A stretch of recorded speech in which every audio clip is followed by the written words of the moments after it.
Bukan Bima, idam ke yang di pantai aja supaya cepat ya. Bukan sambutan. Izinkan saya menyampaikan beberapa catatan teknis terkait dengan DPD. Izinkan ya. Izinkan.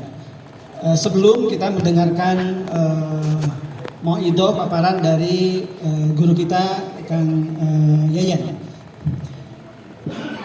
Al-Mukarramin semuanya, khusus Badan Usaha Rois serta jajaran Syuriah dan Fidyah yang lain serta ibu bapak sekalian. 35 hari lagi semua warga masyarakat akan menerima 5 surat suara di pemilu, betul ya? Bagi kita bukan urusan susah, tapi jamaah kita apalagi yang sepuh-sepuh pasti memusingkan. 5 surat suara harus nyari sekian ratus nama ya. Untuk calon DPRD kabupaten saja berapa partai itu? Sekian belas partai, masing-masing partai kan 10 calon ya. Jadi ratusan nama yang harus dicari dalam surat suara itu. Nah,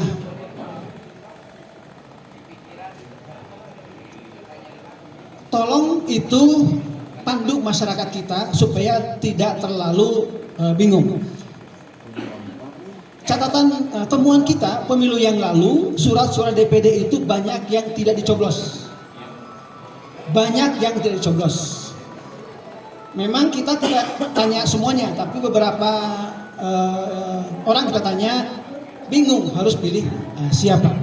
Memang DPD-nya sendiri kurang dikenal. Beda dengan DPR. Padahal kita tahu, Bapak pasti tahu, di Senayan, di Jakarta ada 2 kamar. Satu kamar DPR itu representasi partai politik. Satu lagi kamar DPD perorangan. Memang yang mengusung kelompok-kelompok masyarakat termasuk NU kita. Ada kelompok Persatuan Guru itu ketuanya juga ikut calon sekarang. Tahun ini ada 54 calon DPD. Jadi untuk kita mudah, tapi untuk warga kita di pinggiran, apalagi sepuh-sepuh akan susah. Karena itu tolong bimbing warga kita untuk itu. Jadi saya ingin mengajak kepada semuanya, masyarakat banyak yang tidak mencoblos DPD tahun lalu, 5 tahun lalu karena memang tidak tahu DPD-nya. Yang kedua tidak tahu calonnya. Nah sekarang tolong berikan penjelasan DPD itu apa. Tadi kamar kedua di Senayan representasi perorangan, gitu ya. Apa maksudnya? Waktu itu tahun 2004 kita sepakat untuk mengimbangi kepentingan politik yang sangat kental, maka kita sepakat ada kamar kedua DPD. Di luar negeri disebutnya senator. Itu untuk mengimbangi kepentingan politik yang terlalu kental. Saudara kita yang dari partai ini, partai itu, kemarin-kemarin bagi-bagi traktor pasti pilih-pilih konstituennya. Nah itu, DPD diminta untuk jadi penyeimbang. Itu aspirasi daerah yang harus ke depan. Bukan aspirasi politiknya. Itu ya. Karena itu, saya berkesempatan mendampingi Kiai Sofyan Yahya pada periode kedua DPD tahun 15 tahun yang lalu. Peran DPD memang tidak sehebat DPR. Jadi untuk tahun ini kita tidak perlu berharap banyak sih, tidak bisa berharap banyak dengan DPD. Karena itulah kita ingin periode ini DPD diisi oleh tokoh-tokoh yang capable, supaya lembaga DPD tidak hanya pelengkap saja, seperti Teh Hibah ini, gitu ya. Gitu. Jadi kita berharap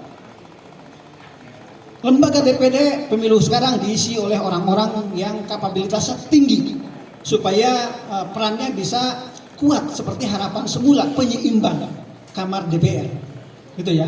Itu penjelasan kedua ya. Untuk Jawa Barat sangat berat. Ibu dan Bapak mohon tidak lupa, setiap provinsi hanya diwakili oleh 4 orang saja. Termasuk Jawa Barat yang hak pilihnya penduduknya 54 juta sekian, hak pilihnya 35 juta sekian, semua sebetulnya hanya milih 4 orang saja. Karena itu dari 54 calon nanti tolong beritahu bahwa kita punya tokoh NU, Teh Iva eh, yang harus kita pilih. Itu ya. Menguatkan Teh Iva tadi, DPD dimulai tahun 2004 ya. Periode ke-1 alhamdulillah Kiai Sofyan Yahya duduk di sana. Periode kedua Kiai Sofyan Yahya didampingi dengan Ibu Ela, Ketua Muslimat. Jadi 2 orang waktu itu anggota DPD, dari 4 orang DPD Jawa Barat, 2 orang dari NU. Periode ketiga dan keempat 0. Jadi kalau survei terakhir warga yang mengaku NU 56%, di mana berarti NU-nya itu? Memang dari 4 anggota DPD sekarang kultur NU, iya. Bapak tahu anggota DPD yang sekarang, yang 4 orang? Ada Kang Oni SOS, temannya Sule. Itu kemarin 4 juta suaranya. Dapat 4 juta suara di pemilu 2019. Yang kedua ada Kiai Amang, didorong oleh PKS. Ada Bu Eni, ada satu lagi siapa? Kang Asep Hidayat. Itu.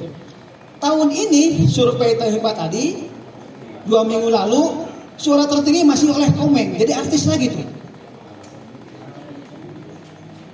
Memang Oni sekarang tidak masuk calon, tapi temennya yang masuk calon. Siapa? Ogi SFS. Ini saya sebut bukan untuk dijelaskan ke masyarakat ya, nggak usah dicari nama Ogi nanti di surat suara. Kita cari nama Teh Iva saja, gitu ya. Nggak usah cari nama yang tadi. Kita cari nama Teh Iva saja.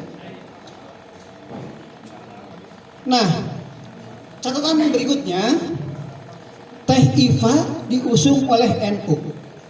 Bukan beliau mencalonkan diri, bukan. Mengapa? Karena tadi dulu ada Kiai Sofyan Yahya di Senayan, periode kedua ditambah Bu Ela, periode ketiga dan keempat 0. Tahun ini kita harapkan ada lagi dari NU. Karena itu jangan biarkan Teh Iva berjuang sendiri, gitu ya. Karena memang ini atas sama NU, disepakati rapat NU. Kalau untuk urusan kursi, Teh Iva mending ngambil DPR. Cukup berapa ratus ribu suara jadi ke Senayan. Dengan jaringan Al-Muhajirin 7 kampus, sekian ratus guru, sekian ribu santri, jadi. Mengapa harus DPD? Capek, harus kalau bisa sama dengan Oni 4 juta suara, berat kan? Dengan 27 dapilnya 27 kabupaten. Ini urusannya marwah NU. Karena itulah hari ini saya selaku pengurus PWNU yang ditunjuk menjadi tim PPJ penggerak jamaah diminta untuk mengajak ibu bapak semua agar ini menjadi tanggung jawab kita. Tidak mungkin Teh Iva sendiri. Untuk APK saja cetak APK memang sederhana. Tapi kalau untuk kepentingan sekian ribu desa jadi miliaran cetak itu. Cetak APK juga bikin baliho, bikin kalender stiker segala macam. Karena itu sosialisasinya tolong oleh kita. APK oleh Teh Iva, urusan sosialisasi oleh kita. Kasarnya begini, jangan hanya ongkosnya. Berat kalau Teh Iva ya cetak APK yang ongkosi ya ini itu. Nggak mungkin. Sama dengan calon anggota DPR RI sekarang karena dapilnya 2 atau 3 kabupaten, datang ke konstituen bisa jadi bawa sembako. Bawa apa? Teh Iva nggak mungkin. Bawa makanan Rp5.000 aja per orang, kalau kali 3 juta berapa M tuh? Kalau harus begitu. Jadi nggak mungkin. Sementara ini adalah urusan marwah NU. Karena itulah saya betul-betul mengajak Al-Mukarramin semuanya. Kita kan punya jaringan. Orang lain mungkin kampanye itu harus door to door, satu persatu. Kita tidak usah begitu. Cukup besok datang majelis taklim A, ada 100 jamaah, pastikan syukur kalau 100-100-nya pilih Teh Iva. Atau 2/3-nya gitu ya, milih Teh Iva. Kuncinya begini, temuan kami DPD itu masih longgar di masyarakat. Kita sampaikan Teh Iva jarang yang nolak. Saya sudah punya pilihan ini itu, jarang. Beda dengan kalau kita kampanyekan calon DPR, DPRD itu sudah padat ya. Kalau untuk DPD longgar. Jadi tinggal sampaikan kepada jamaah kita bahwa kita punya calon, gitu ya. Tentu supaya tidak capek, jangan door to door dari pintu ke pintu. Manfaatkan komunitas kita, majelis taklim, madrasah dan seterusnya. Dan itu kan jadi tidak perlu ongkos ya. Kan itu jamaah majelis taklim punya kita, madrasah punya kita, gitu. Cuma sekarang jangan lupa sampaikan kita punya calon. Tambahan saja, mungkin ada masyarakat yang kritis. Siapa Teh Ipa itu? Nah, profilnya nanti di-share di grup WA, ada di TikTok, profil Teh Ipa itu siapa. Tapi yang penting dua saja. Satu, Teh Ipa Ketua Lembaga Pendidikan Ma'arif Jawa Barat. Gitu ya. Teh Ipa menjadi Ketua Ma'arif bukan karena putranya Pengarsa Rois Surya, PW. Tapi beliau punya kompetensi. Sehari-hari Teh Ipa mengurus 7 kampus tadi dengan sekian ribu santri. Apa bukan perempuan luar biasa? Jadi yang ngurus Al-Muhajirin bukan guru kita Kiai Agun, beliau sesepuh. Yang ngurus Teh Ipa, yang manage itu. Jadi kita dorong Teh Ipa, ini bukan perempuan kaleng-kaleng, bukan perempuan kaleng, gitu ya. Jadi saya catat 2 saja itu, nanti profil detailnya kita share di grup WA ya. Terakhir teknis lagi, karena tahun ini ada 54 calon DPD, sebetulnya tidak terlalu sulit karena nanti ada fotonya, ada nomornya. Tapi kan untuk yang sepuh nyari foto nomor juga bukan urusan mudah. Supaya cepat langsung tunjukkan posisi Teh Ipa di surat suara. Ini nanti ada 5 baris karena satu barisnya 11 orang. Jadi 54 calon itu ada 5 baris. Teh Ipa ada di baris keempat, kolom 1. Saya ulangi, Teh Ipa ada di baris keempat, 1, 2, 3, 4, kolom 1. Siap ya? Jadi bapak-bapak pasti mudah, tapi sampaikan detail berjamaah kita, gitu ya.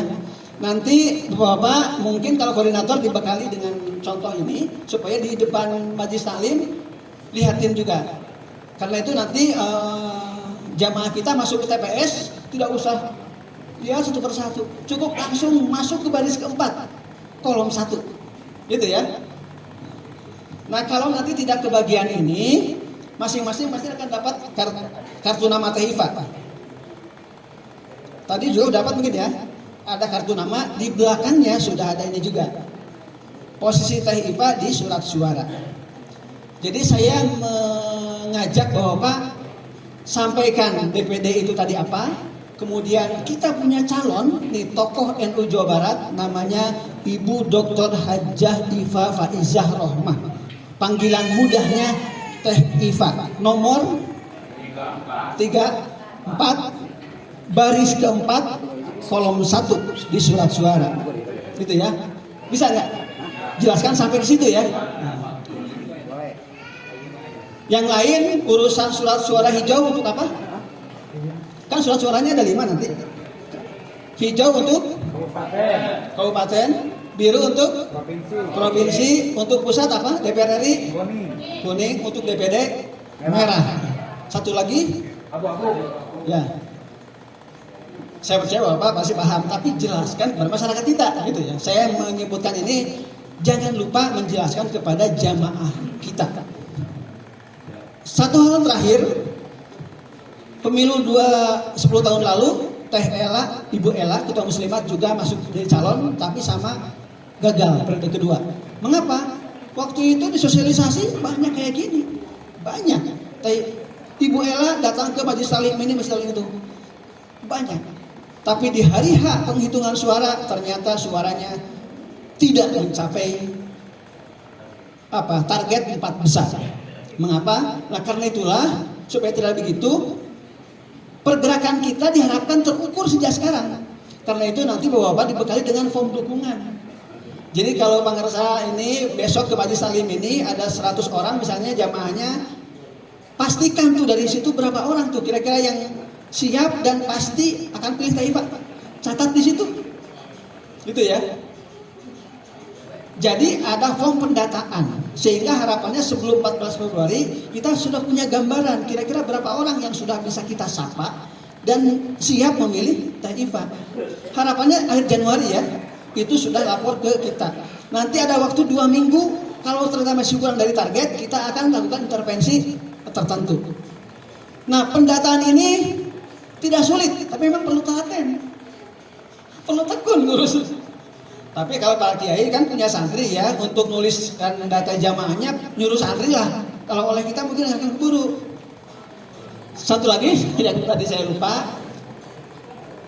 kalau ingin seperti Kang Oni Kemeran memang harus dapat 4 juta.